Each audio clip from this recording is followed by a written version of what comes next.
Class 9-এর আমরা আজকে পুজোর পর আজকে নতুন পড়া শুরু করব। পুজোর পর অনেকটা দিনই পার হয়ে গেছে তোমাদের।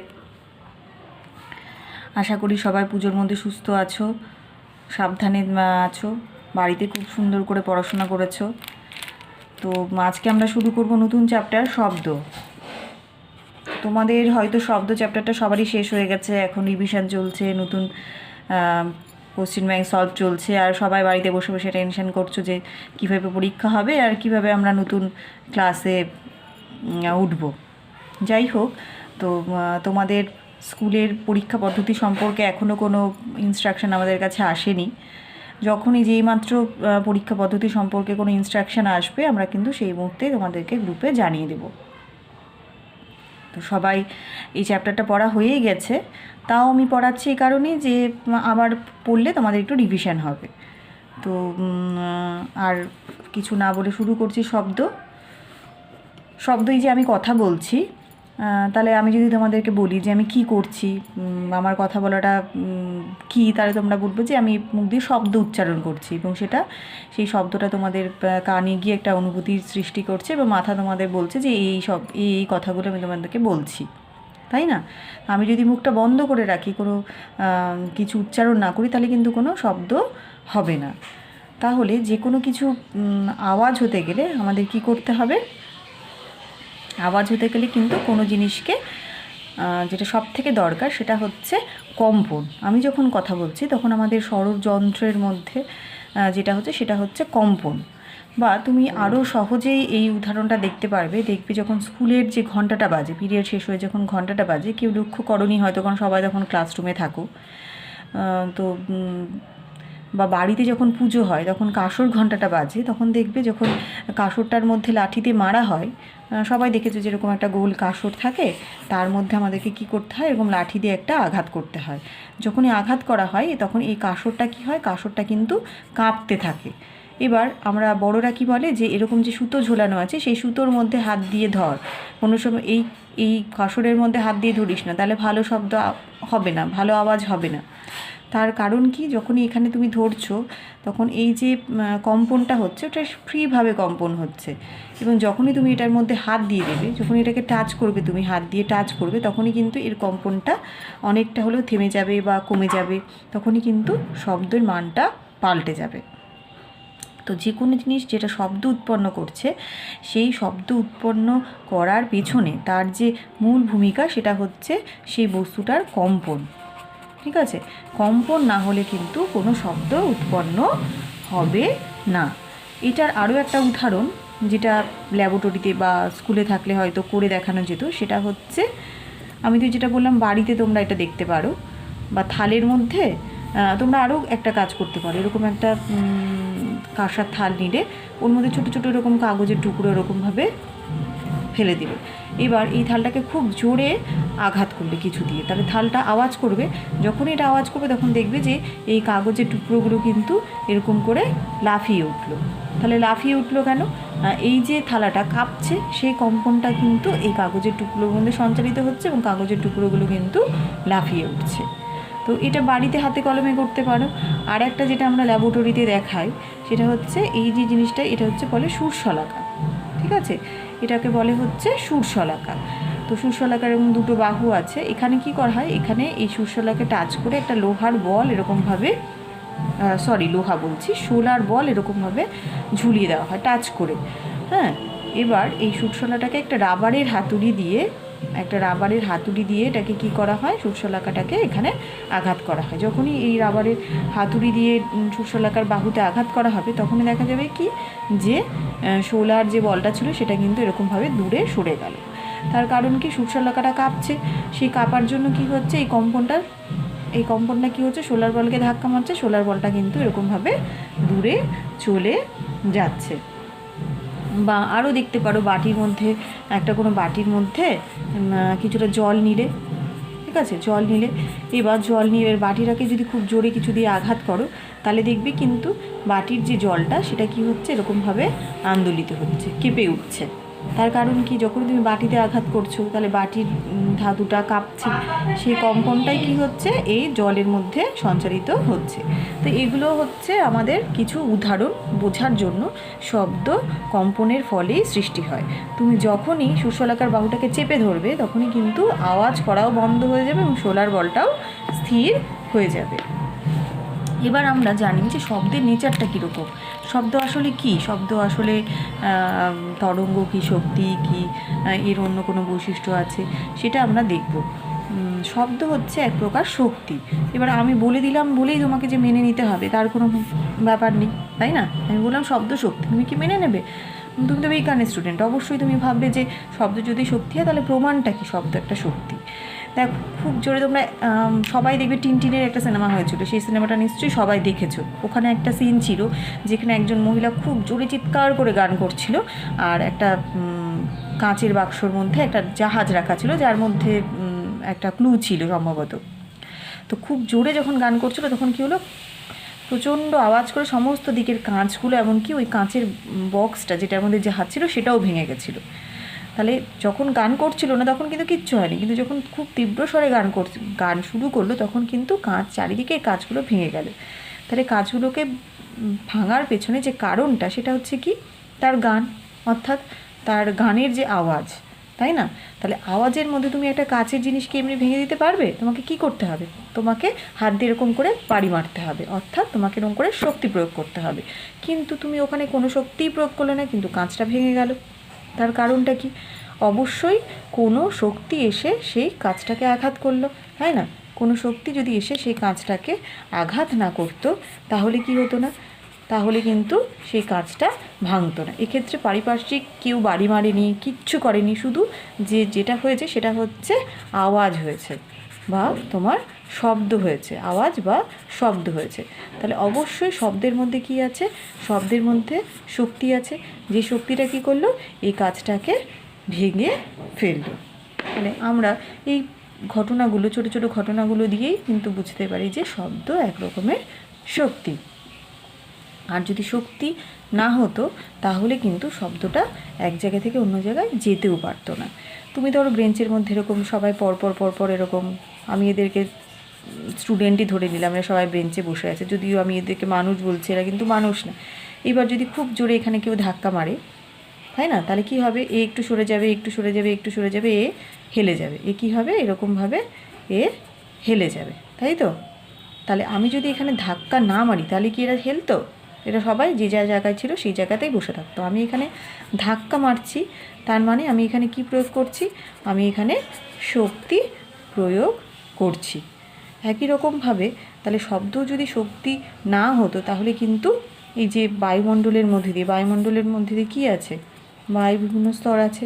তাহলে এই যে শব্দটা আমি এখানে করছি সেই শব্দটা বায়ুমণ্ডলের মধ্যে দিয়ে এক জায়গা থেকে অন্য জায়গায় চলে যাচ্ছে। তাহলে এখানে কি করছে, শব্দটা কীভাবে যাচ্ছে, এই যে বায়ুর কণাগুলো একে ধাক্কা মারছে, একে ধাক্কা মারছে, একে ধাক্কা মারছে, একে ধাক্কা মারছে করে করে এই জায়গায় গিয়ে পৌঁছাচ্ছে। তার মানে অবশ্যই শব্দের মধ্যে কী আছে, শব্দের মধ্যে শক্তি আছে যা বায়ুর কণাগুলোকে আন্দোলিত করছে। যদি শক্তি না থাকতো, শব্দ যদি শক্তি না হতো তাহলে কি হতো, এই কণাগুলোকে আন্দোলিত করতে পারতো না। তাহলে এই সমস্ত প্রাকৃতিক ঘটনা দিয়ে আমরা বলতে পারি যে শব্দ এক রকমের শক্তি, তাই না? শব্দ এক রকমের শক্তি। এবার আমরা চলে আসি যে কী কী জিনিস থেকে শব্দ উৎপন্ন হয়, কার থেকে। সব থেকে প্রথম উদাহরণ হচ্ছে আমাদের গলার স্বর।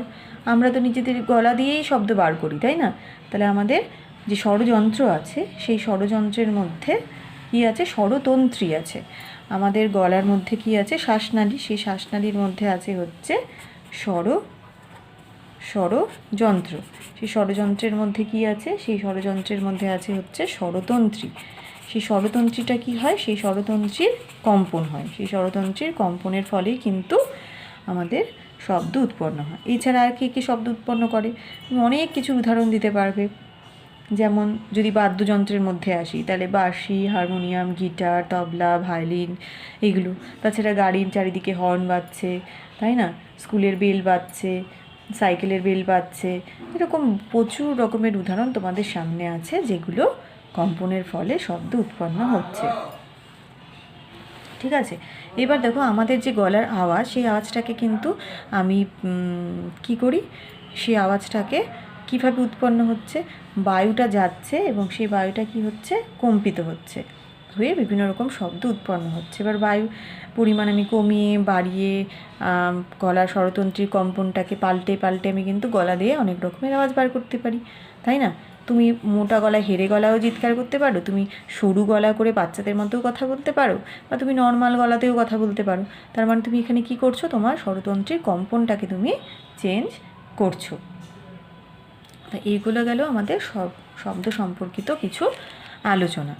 এবার আমরা যেটা করব সেটা হচ্ছে শব্দের যে কম্পন, সেই কম্পন সম্পর্কিত কিছু রাশি সম্পর্কে আমরা জানব। আমরা বললাম যে শব্দটা যখন যাচ্ছে তখন কি হচ্ছে, বায়ুমণ্ডলের মধ্যে কম্পন হচ্ছে। তাহলে এই যে কম্পন, এই কম্পনটা কীরকম হচ্ছে, এই কম্পনটা নেচারটা কীরকম, কম্পনের ফলে কি সব মানে অনেকটা দূর যাচ্ছে, বা প্রতিবার একই দূরত্ব যাচ্ছে কি কম দূরত্ব যাচ্ছে, কতটা সময় যাচ্ছে, প্রতিবার কি সময়টা পাল্টে যাচ্ছে কি না, এই সম্পর্কিত বিভিন্ন রাশির সম্পর্কে আমরা জানব। ঠিক আছে। তো এই সমস্ত রাশি সম্পর্কে জানার জন্য আমরা যেটা নিয়ে পরীক্ষা নিরীক্ষা করেছিলাম সেটা হচ্ছে সুরশলাকা। আমরা যে এক্ষুনি বললাম, সুরশলাকা দিয়ে আমরা পরীক্ষা নিরীক্ষা করেছি। সুরশলাকাটা যখন স্কুল খুলবে, যদি কেউ দেখতে চাও তাহলে আমাদের ল্যাবে আছে, আমরা কিন্তু সুরশলাকাটা তোমাদের দেখাতে পারি। সুরশলাকার মধ্যে এই যে দুটো বাহু, এর মধ্যে কিন্তু রাবারের হাতুড়ি দিয়ে আঘাত করতে হয়। রাবারের হাতুড়ি দিয়ে সুরশলাকার বাহুতে আঘাত করতে হয়। যখনই সুরশলাকার বাহুতে এরকমভাবে আঘাত করা হয়, তখন সুরশলাকাটার বাহুটা কীরকম হয়, এরকমভাবে কম্পিত হয়ে থাকবে। একবার এদিকে যাচ্ছে, একবার এদিকে যাচ্ছে, এরকমভাবে কিন্তু কম্পিত হতে থাকে। ঠিক আছে, একবার এদিকে যাচ্ছে, একবার এদিকে যাচ্ছে। এই যে কম্পন, সেটাকে কিন্তু ভালো করে পর্যবেক্ষণ করে কতটা সময়ে কতটা দূরত্ব যাচ্ছে সেগুলো সমস্ত পর্যবেক্ষণ করে আমরা কতগুলো রাশি সম্পর্কে জেনেছি। সেই রাশিগুলো এবার আমরা জানব। আচ্ছা, সেই রাশিগুলো জানার আগে আমরা দেখো, ঘড়ির পেন্ডুলামও সবাই তোমরা দেখেছো। ঘড়ির পেন্ডুলাম কি করে, ঘড়ির পেন্ডুলাম দেওয়াল ঘড়ি পেন্ডুলাম মাঝখানের একটা অবস্থান সাপেক্ষে একবার এদিকে যায়, তাই না? একবার কি হয়, একবার এদিকে যায়, অর্থাৎ একবার এদিকে যাচ্ছে, একবার এদিকে যাচ্ছে। দেখো এই জিনিসটার সাথে মিল মনে হচ্ছে না? এই যে মাঝখানে আছে, একবার কি হচ্ছে, একবার এদিকে যাচ্ছে, একবার এদিকে যাচ্ছে। তার মানে এই যে আমরা যখন ঘড়ি পেন্ডুলামের ক্ষেত্রে যেটা বলি, সেটা আমরা বলি যে পেন্ডুলামটা কি হচ্ছে, দুলছে, তাই না? পেন্ডুলামটার ক্ষেত্রে আমরা কিন্তু বলি পেন্ডুলাম কাঁপছে, এরকম বলি না। পেন্ডুলামের ক্ষেত্রে আমরা বলি পেন্ডুলাম দুলছে। অর্থাৎ এই যে পেন্ডুলামের যে ঘটনাটা, সেটাকে আমরা বলি দোলন, আমরা বলি দোলন। কিন্তু আমরা কোনো সময় বলি না যে সুরশলাকা দুলছে, আমরা বলি সুরশলাকা কাঁপছে। সুরশলাকাটা কি হচ্ছে, কাঁপছে। মানে সুরশলাকার মধ্যে যেটা হচ্ছে সেটা হচ্ছে কম্পন। তাহলে দেখো দুটো ঘটনা প্রায় একই রকম, একটা মাঝখানের অবস্থান সাপেক্ষে একবার ডান দিকে যাচ্ছে, একবার বাঁ দিকে যাচ্ছে, একই দূরত্ব কিন্তু বারবার করে সাম্য অবস্থায় আসছে, আবার দুদিকে একই দূরত্ব অতিক্রম করছে। কিন্তু দুটোর ক্ষেত্রে আমরা দুটো নাম বলছি, এটার ক্ষেত্রে আমরা বলছি যে দোলন, আর এটার ক্ষেত্রে আমি বলছি কম্পন। তাহলে পার্থক্যটা কি দোলন আর কম্পনের মধ্যে? দেখো এখানটাতে কি হচ্ছে, যে ধরো আমি একটা সময় নির্দিষ্ট ভেবে নিলাম যে আমি এখানটাতে আমি দেখছি যে 30 সেকেন্ড, ঠিক আছে, 30 সেকেন্ড অনেক বেশি সময়, আমি দেখছি যে 2 সেকেন্ডে এখানটাতে কতখানি দুলছে। 2 সেকেন্ড আমি দেখলাম যে এটা কিন্তু যাচ্ছে আবার আসছে, কিন্তু এইখানে 2 সেকেন্ডে আমি দেখলাম যে এটা অনেকবার এরকম করে যাতায়াত করে নিল। তার মানে এর ক্ষেত্রে যেটা হচ্ছে সেটা অনেক বেশিবার সাম্য অবস্থানকে মাঝখানে রেখে এটা অনেক বেশিবার এদিকে এদিকে যাতায়াতটা অনেক বেশি হচ্ছে। আর যেটা পেন্ডুলামের ক্ষেত্রে কী হচ্ছে, মানে দোলনের ক্ষেত্রে কী হচ্ছে, অনেক কমবার এটা হচ্ছে। তার মানে দোলনের ক্ষেত্রে যেটা হয় সেটা হচ্ছে যাতায়াতটা খুব কম হয়। যে আমি অনেক যাতায়াত কথাটা বলছি, কিন্তু অ্যাকচুয়ালি সায়েন্টিফিক্যালি যাতায়াত এরকমভাবে বলা যায় না, সেটাকে বলা হচ্ছে কম্পাঙ্ক। সেটাকে আমরা বলি কম্পাঙ্ক। মানে 1 সেকেন্ডে যতবার পূর্ণ দোলন সম্পন্ন করে সেটা হচ্ছে ওর কম্পাঙ্ক। 1 সেকেন্ডে যতবার পূর্ণ দোলন সম্পন্ন করুন, পূর্ণ দোলন মানে এখান থেকে শুরু করে এখানে যাবে, আবার এখানে ফিরে আসবে, এটা হচ্ছে পূর্ণ দোলন। এখান থেকে শুরু করে ও এখানে যাবে, আবার এখানে ফিরে আসবে, এটা হচ্ছে পূর্ণ দোলন। তাহলে 1 সেকেন্ডে যতবার পূর্ণ দোলন সম্পন্ন করছে সেটা হচ্ছে ওর কি কম্পাঙ্ক। তাহলে কম্পাঙ্ক যদি কম হয় তাহলে সেটাকে আমরা বলবো দোলন, আর কম্পাঙ্ক যদি বেশি হয় সেটাকে আমরা বলবো হচ্ছে কম্পন। এবার আমরা কম্পাঙ্ক, দোলন, কম্পন এগুলো সম্পর্কে জানলাম, আর একটু ভালোভাবে জিনিসগুলোকে জানি। প্রথম যেটা আমরা জানবো সেটা হচ্ছে বিস্তার।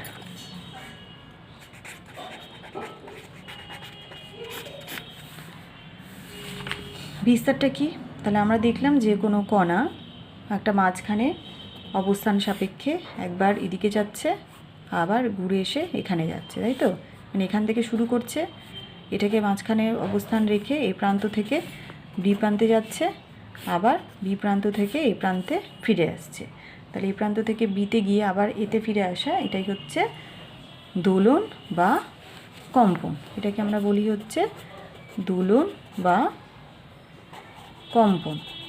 এই প্রান্ত থেকে শুরু করে বি প্রান্তে গিয়ে আবার এই প্রান্তে ফিরে আসাটাকে বলি দোলন বা কম্পন। এই যে দোলন বা কম্পন কার হয়, কাদের ক্ষেত্রে দোলন বা কম্পন দেখা যায়? যে কোনো কম্পনশীল কণা, যে কোনো কম্পনশীল কণার ক্ষেত্রেই কিন্তু দোলন বা কম্পন দেখা যায়। কম্পনশীল কণা না হলে তার দোলন বা কম্পন থাকতো না। তাহলে কম্পনশীল কোনো কণা, এই যে পয়েন্ট, সেটাকে আমরা বলছি হচ্ছে সাম্য অবস্থা। ঠিক আছে, এটাকে আমরা বলছি সাম্য অবস্থা। এটাকে আমরা কি বলছি? সাম্য অবস্থা। তাহলে সাম্য অবস্থা থেকে এদিকেও ম্যাক্সিমাম বি বিন্দু পর্যন্ত যাচ্ছে, এদিকেও ম্যাক্সিমাম এ বিন্দু পর্যন্ত যাচ্ছে। তাহলে সাম্য অবস্থান থেকে কণাটা, কোনো কম্পনশীল কণা তার সাম্য অবস্থা থেকে ম্যাক্সিমাম যতটা দূরত্ব পর্যন্ত যায় সেটাকে বলা হচ্ছে ওর বিস্তার। সাম্য অবস্থা থেকে যতটা ম্যাক্সিমাম দূরত্ব যাচ্ছে, মানে যতটা ম্যাক্সিমাম ওর সরণ হচ্ছে, সেটাকে আমরা বলছি বিস্তার। তাহলে এই যে ম্যাক্সিমাম সরণ এদিকে ওবি পর্যন্ত, আর এদিকে হচ্ছে ওএ পর্যন্ত ম্যাক্সিমাম সরণ। এই ম্যাক্সিমাম সরণ যেটা হচ্ছে সাম্য অবস্থা থেকে, সেটাকে আমরা বলছি বিস্তার। তাহলে বিস্তার এখানে কি হবে? ছবি অনুযায়ী ওএ হবে বা ওবি হবে, তাই না? এদিকে হলে হচ্ছে ওবি হবে, এদিকে হলে হচ্ছে ওএ হবে। তাহলে ওএ বা ওবি হচ্ছে কোনো কম্পনশীল কণার সাম্য অবস্থান থেকে সর্বোচ্চ সরণ। এটা কি বলবো আমরা? সাম্যাবস্থা থেকে সর্বোচ্চ সরণ কার? কোনো কম্পনশীল কণা সাম্যাবস্থা থেকে সর্বোচ্চ সরণটাকে বলছি আমরা বিস্তার।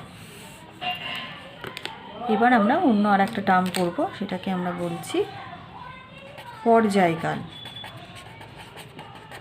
পর্যায়কাল, কাল মানে বুঝতেই পারছো, কাল যে শব্দটা, সেটা কাল মানে কি? কাল মানে হচ্ছে সময়, অর্থাৎ পর্যায়কাল একটা কোনো সময়কে ডিনোট করছে।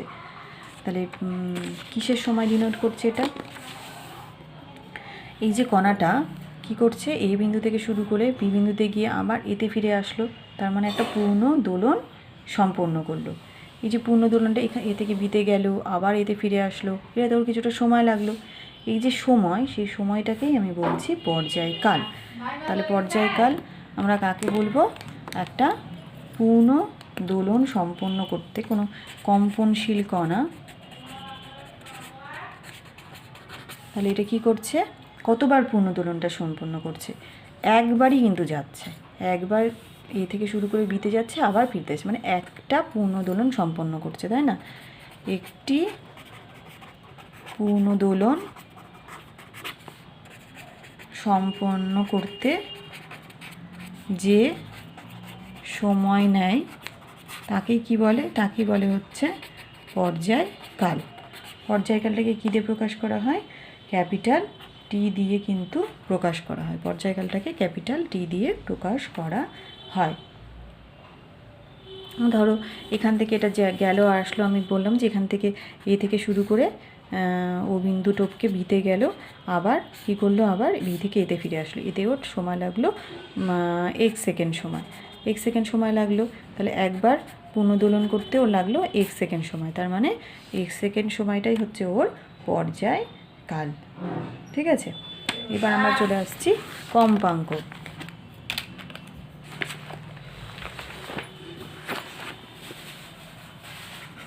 কম্পাঙ্কটা একটু আগেই একবার বললাম, তাও একবার বলে দিচ্ছি। কম্পাঙ্কটা কি? কম্পাঙ্ক হচ্ছে তোমার কণাটা তো দুলছে, এখান থেকে শুরু করে এ থেকে শুরু করে ও বিন্দুতে গিয়ে বিতে যাচ্ছে, আবার বি থেকে কি হচ্ছে এতে ফিরে আসছে। এবার এভাবে এই ব্যবস্থাটা কিন্তু চলছেই।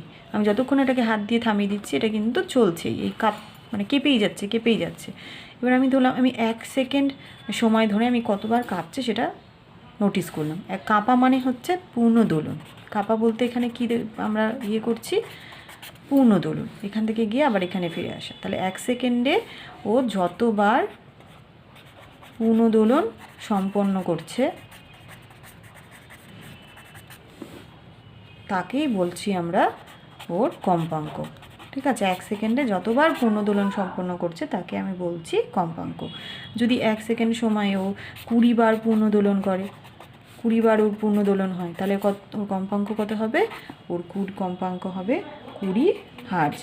হার্জ হচ্ছে কম্পাঙ্কের একক। ঠিক আছে, হার্জ হচ্ছে কি কম্পাঙ্কের একক। হার্জটা কি?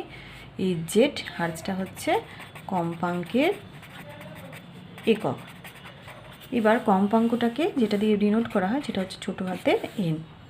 ছোটো হাতের এন, তার মানে ও কী করছে, ধরো মনে করো কম্পাঙ্ক এন যদি কম্পাঙ্ক হয় তাহলে এর এনের মান কত? এনের মান হচ্ছে 20 হার্জ। ঠিক আছে, এবার মনে করো আমি পর্যায়কাল আর কম্পাঙ্কের মধ্যে সম্পর্ক স্থাপন করতে চাচ্ছি। কার মধ্যে আমি সম্পর্ক স্থাপন করতে চাচ্ছি? হচ্ছে পর্যায়কাল আর কম্পাঙ্ক, এদের মধ্যে সম্পর্ক স্থাপন করতে চাইছি। দেখ, তাহলে পর্যায়কাল মানে কি? পর্যায়কাল হচ্ছে আমরা প্রকাশ করি টি দিয়ে, কম্পাঙ্ক প্রকাশ করি আমরা এন দিয়ে। তাহলে পর্যায়কাল মানে কি? পর্যায়কাল মানে হচ্ছে তোমার একবার কম্পনের সময়, তাই না? একবার কম্পনের সময় তাহলে কি? টি, একবার কম্পনের সময়। আর কম্পাঙ্ক মানে কি? কম্পাঙ্ক মানে হচ্ছে 1 সেকেন্ডে যতগুলি পূর্ণ দোলন হয়, তাই তো? 1 সেকেন্ডে যতগুলি পূর্ণ দোলন হয় সেটা হচ্ছে ওর কম্পাঙ্ক।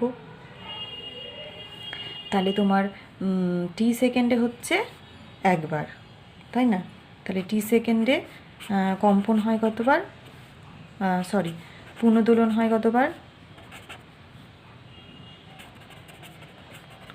একবার। তাহলে 1 সেকেন্ডে কত হয়? 1/t বার, তাই না? 1 সেকেন্ডে কতবার হচ্ছে? 1/t বার। তাহলে 1 সেকেন্ডে যতবার পূর্ণদোলন হচ্ছে সেটাই তো কম্পাঙ্ক। এই যে 1 সেকেন্ডে পূর্ণদোলন হয় 1/t বার, 1 সেকেন্ডে যতবার পূর্ণদোলন হয় সেটাই কি? সেটাই হচ্ছে কম্পাঙ্ক। তার মানে 1/tটাই হচ্ছে কি? এন। এটাই হচ্ছে N. N equal to 1/t। এটাই কিন্তু পর্যায়কাল আর কম্পাঙ্কের মধ্যে সম্পর্ক।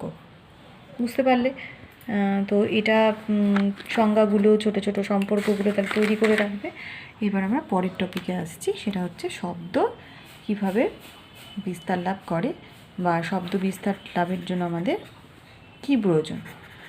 শব্দের বিস্তার, শব্দ যে বিস্তার লাভ করছে কিভাবে করছে সেটা আমরা পরে আরও আসবো। শব্দের বিস্তারটা এমনি হবে নাকি কাউকে দরকার? আমরা যে কথা বলছি সেটা তোমাদের কান অবধি কীভাবে পৌঁছাচ্ছে?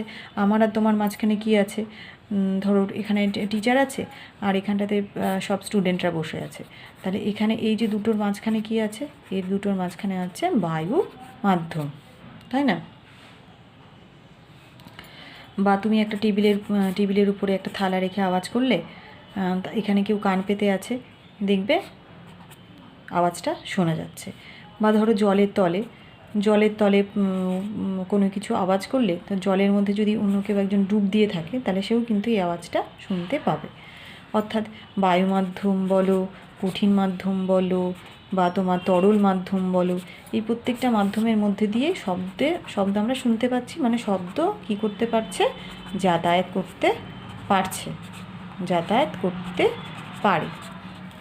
তার মানে শব্দ যখন এদের মধ্যে দিয়ে যাতায়াত করতে পারছে, তার মানে শব্দ এক জায়গা থেকে অন্য জায়গায় যেতে গেলে কি দরকার?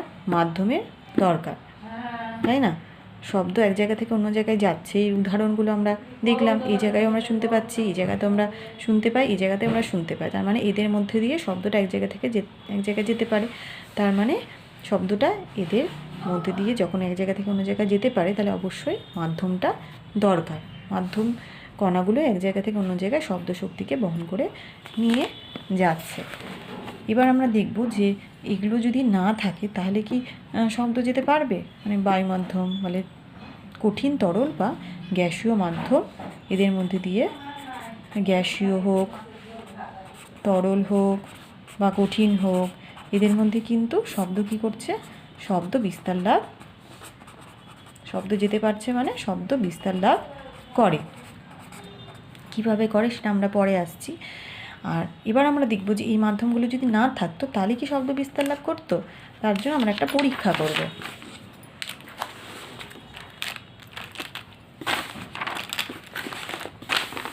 পরীক্ষাটা কি করব? আমরা একটা কাঁচের বেলজার নিলাম, কাঁচের বেলজার নিলাম। কাঁচের বেলজারটাকে এরকম একটা গোল টেবিলের উপরে এখানে বসালাম। এই যে সংযোগস্থল, এখানটাতে কী করলাম? ভেজলিন দিয়ে দিলাম। এখানে আমি ভেজলিন দিলাম যাতে এখান দিয়ে কোনো বাতাস না ঢুকতে পারে। আর এখান দিয়ে তার দিয়ে এখানটাতে কী করলাম? একটা কলিং বেল এখানে রাখলাম। এটা হচ্ছে কলিং বেল, ঠিক আছে? আর এখানটাতে আমি কি লাগিয়েছি? আমি এখানে একটা লাগিয়েছি হচ্ছে বায়ু নিষ্কাশন যন্ত্র। এটা লাগিয়েছি একটা বায়ু নিষ্কাশন যন্ত্র। এবার আমি যখন এখানটাতে কলিং বেলটা সুইচ অন করলাম, ধরো আমি এখানটাতে কী করছি? আমরা সুইচ অন করছি। সাধারণ অবস্থা আমি এখানে সুইচ অন করলাম। সুইচ অন করলে কী হবে? কলিং বেলটা কিন্তু বাজবে, বাজতে থাকবে। তাহলে প্রথম অবস্থায় আমি বায়ু নিষ্কাশন যন্ত্রের সাহায্যে ভেতরে বায়ু বার করিনি, তার মানে ভেতরের মধ্যে কী আছে? বায়ু আছে। এবার আমি সুইচ যখনই অন করছি তখন ভেতরে কলিং বেলটা বাজছে এবং আওয়াজটা আমরা শুনতে পাচ্ছি। কারণ ভেতরে বায়ু মাধ্যম নিয়ে আওয়াজটা হচ্ছে, সেই মাধ্যম থেকে এখানে কাঁচে আসছে, কঠিন মাধ্যমে যাচ্ছে, আবার কঠিন থেকে বায়ুতে আসছে, মানে মাধ্যম সব জায়গাতেই আছে, জন্য আমরা শব্দটা শুনতে পাচ্ছি। এবার যেটা করছি আমরা সেটা হচ্ছে আমরা এই ভিতর থেকে বায়ু নিষ্কাশন যন্ত্রের সাহায্যে ভিতরকার যে বায়ু ছিল সেটাকে আমরা বার করে দিচ্ছি। বায়ু নিষ্কাশন যন্ত্রটা অন করলে বায়ুটা কী হবে? বায়ু নিষ্কাশিত হবে, বায়ু নিষ্কাশিত হবে, বেলজারের ভিতরকার বায়ুটা বেরিয়ে গেল। এবার আবার আমি সুইচ অন করছি, করার ফলে আবার এখানটাতে কলিং বেলটা বাজবে। কিন্তু এবার আমি দেখলাম যে এবার কিন্তু বাইরে থেকে আমি কোনো শব্দ আর শুনতে পাচ্ছি না, আর কোনো শব্দ শুনতে পাচ্ছি না। যখন আমি সমস্ত বায়ুটা ভেতর থেকে বের করে নিয়েছি তখন কিন্তু আমি আর কোনো শব্দ শুনতে পাচ্ছি না। তার মানে কি? এই যে যে কাঁপছে, সেই কম্পনের যে শব্দটা উৎপন্ন হচ্ছে, যে এই শব্দ শক্তিটা কিন্তু এখানে আর কোনো বাতাস নেই, এখানে কোনো বায়ু নেই। এই শব্দ শক্তিটা কিন্তু বায়ুর যে কণাগুলো সেখানে কিন্তু ধাক্কা মারতে পারছে না। ধাক্কা না মারার ফলে সেটা কিন্তু এই কাঁচের মাধ্যম অবধি আসতেই পারছে না। তাহলে এই যে শক্তিটা সেটা এখানেই সীমাবদ্ধ থাকছে, অন্য কোনো কণাকে আন্দোলিত করার জন্য পাচ্ছে না, বা তার শক্তিটা অন্য কণার মধ্যে সঞ্চালিত করার জন্য এখানে কোনো মাধ্যমের কণাই পাচ্ছে না। তার ফলে কিন্তু কোনো শব্দ আমরা শুনতে পাচ্ছি না। তাহলে এই পরীক্ষা থেকে আমরা কি বুঝতে পারলাম? যে বায়ু মাধ্যম ছাড়া, মানে মাধ্যম ছাড়া কিন্তু শব্দ এক জায়গা থেকে অন্য জায়গায় যেতে পারবে না। তাহলে শব্দ বিস্তারের জন্য মাধ্যমের প্রয়োজন, মাধ্যম ছাড়া শব্দ বিস্তার লাভ করতে পারে না। ওই জন্য দেখবে সূর্য বা তোমার হচ্ছে অন্য কোনো নক্ষত্র, এরা কি হচ্ছে? এদের মধ্যে প্রতিনিয়ত বিস্ফোরণ ঘটছে, এদের মধ্যে কি হচ্ছে? প্রতিনিয়ত বিস্ফোরণ ঘটছে, প্রচণ্ড আওয়াজ হচ্ছে এখানটাতে, তাই না? বিস্ফোরণের ফলে কি হচ্ছে? প্রচণ্ড আওয়াজ হচ্ছে, কিন্তু সেই আওয়াজগুলো আমরা শুনতে পাই? সেই আওয়াজগুলো আমরা শুনতে পাই না, কারণ আমাদের গ্রহ আর যে সূর্য, এদের মাঝখানে কি আছে? এদের মাঝখানে কিছুটা বায়ুমণ্ডল থাকলেও বেশিরভাগ জায়গাটাই কিন্তু মহাশূন্য। তাই মহাশূন্যের মধ্যে দিয়ে কিন্তু শব্দটা বিস্তার লাভ করতে পারছে না। তাই গ্রহ নক্ষত্রের মধ্যে ঘটে বিস্ফোরণের শব্দ আমরা কিন্তু পৃথিবীতে বসে শুনতে পাই না। মেঘ ডাকলে সেই আওয়াজটা আমরা শুনতে পাই, কিন্তু কেন? মেঘ ডাকছে বায়ুমণ্ডলের স্তরের মধ্যে দিয়ে। তো বায়ুমণ্ডলের স্তরে যেহেতু মেঘ ডাকে, তাই ওই আওয়াজটা কিন্তু আমরা শুনতে পাই, কারণ বায়ু আছে। এবার আমরা দেখব আমাদের যে তিনটে মাধ্যম আছে, কঠিন, তরল আর গ্যাসীয় কোন মাধ্যমের মধ্যে দিয়ে শব্দ বেশি বিস্তার লাভ করতে পারে? তো তোমাদের কি মনে হয়? এখানে ঘনভাবে কণাগুলো বসে আছে, ঠিক আছে? এখানে কিছুটা দূরে দূরে বসে আছে, আর এখানে অনেক দূরে বসে আছে। তুমি যদি ধাক্কা মারো তাহলে কোন জায়গায় ধাক্কাটা কণাগুলোর মধ্যে দিয়ে তাড়াতাড়ি সঞ্চালিত হবে? তুমি যদি, তোমাকে এখন সামনে থাকতে তোমরা সবাই একবারে উত্তর দিতে যে যারা ঘনভাবে আছে তাদের মধ্যে দিয়ে ধাক্কাটা বেশি তাড়াতাড়ি সঞ্চালিত হবে, তাই না? তাহলে কঠিন মাধ্যমের মধ্য দিয়ে কিন্তু সব থেকে বেশি, তারপরে তরল, তারপরে গ্যাসীয়। কঠিনের মধ্যে দিয়ে কিন্তু সব থেকে বেশি দ্রুত সঞ্চালিত হয় এবং জোরে আওয়াজটা শোনা যায়। তো টেবিলের কেউ আওয়াজ, তুমি টেবিলে কান পেতে আছো, কেউ টেবিলের মধ্যে আওয়াজ করলো, তুমি অনেক বেশি জোরে সেই কানের মধ্যে আওয়াজটা পাবে। কিন্তু তুমি যারা বসে আছে, যারা যে টেবিলে কান পেতে আছে, টেবিলের মধ্যে যে কান পেতে আছে আর যে এমনি বসে আছে, আমি এটাকে কানের সিম্বল হিসেবে ভাবছি, যদিও এটা কান না, এটা একটা গোল, যাই হোক তোমরা বুঝেই নিতে পারবে। তো টেবিলের মধ্যে যখন আওয়াজটা হচ্ছে, তখন যে টেবিলে কান পেতে আছে সে কিন্তু অনেক জোরে আওয়াজটা শুনতে পারবে, তুলনামূলকভাবে ঘরে যে দাঁড়িয়ে আছে সে কিন্তু অনেক কম জোরে আওয়াজটা শুনতে পারবে। তো এইগুলো সাধারণ কিছু ঘটনা থেকে আমরা বলতে পারি যে কঠিনের মধ্যে দিয়ে শব্দ কিন্তু বেশি দ্রুত বিস্তার লাভ করতে পারে, তারপরে তরল, তারপরে গ্যাসীয়। তো ট্রেন যখন আসে, ট্রেন লাইনের পাতে যদি কেউ কান দেয় তাহলে কিন্তু সে, যে এমনি নর্মালি বাতাসের মধ্যে দিয়ে আওয়াজটা আসছে না, কিন্তু লাইনের মধ্যে কান দিলে কিন্তু সে শুনতে পারবে যে একটা আওয়াজ আসছে। তো এইটুকুই থাকুক আজকের জন্য, কারণ এরপরে কীভাবে শব্দ বাতাসের মধ্যে দিয়ে বিস্তার লাভ করে, তরঙ্গের আকারে কি, কোন তরঙ্গের আকারে, এগুলো আমরা পরের দিন আলোচনা করব। আজকের জন্য তাহলে এটুকুই থাকলো।